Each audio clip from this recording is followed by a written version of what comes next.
Hello everybody and welcome back to my YouTube channel. And today it is time to discuss about BITS Higher Degree BITS HD examination. So, myself, Payam Vora, and here you can see the ranks of my competitive exams that I have cleared. So, what are the three steps of BITS HD? Firstly, there comes the registration form. You need to fill that. Mostly like around May or before May, these exams are conducted. Then comes the entrance exam. So you get there are 3 slots available. So you need to book a particular slot, and there are 2 days as well. So 2 days and 2 slots. And finally, on the day of counseling, where you're on the basis of your rank, on the basis of your score, the counseling is conducted. Next comes the mode. So BITS HD is online examination, of course, so a computer-based test. English is the mode. The duration is 45 minutes for test 1 and 120 minutes for test 2. So there are two types of categories of test 1 and test 2. In test 1, you basically have verbal, all general aptitude question, language skills, computer programming, something mathematics and all those questions. And in test 2 is your subject domain, whether it's pharmacy or whether it's engineering or whatever it is.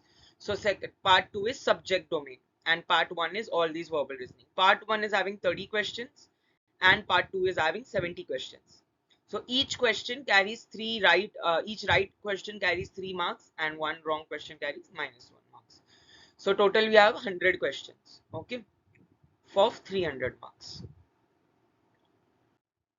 Now the content what you need to study about the BITS HD when you're preparing, it's total GPAT content. If you are prepared for GPAT, you have done for HD as BITS HD as well. You don't need anything extra besides verbal reasoning and all, but you cannot study that because it's too much. You just need to know the basic concepts. Like if there is a question of simple interest, compound interest, what could be the answer? You need to know basic software's name and certain Nobel Prize, something like that. So all general knowledge questions. So again, as I mentioned, 3 marks will be awarded for one right question and one mark will be deducted for one wrong question. So here I have series GPAT Cracker series. You can watch this series so that once you watch this series, I'll assure you that mostly if you follow this with dedication and focus, you'll be able to crack GPAT as well as BITS HD if you cover these topics that are encompassed in these videos. So that's all for today's video. I wanted to share your some knowledge regarding BITS HD examination for pharmacy. So this is all about BITS HD. Do watch out our new videos for knowing about more competitive examinations.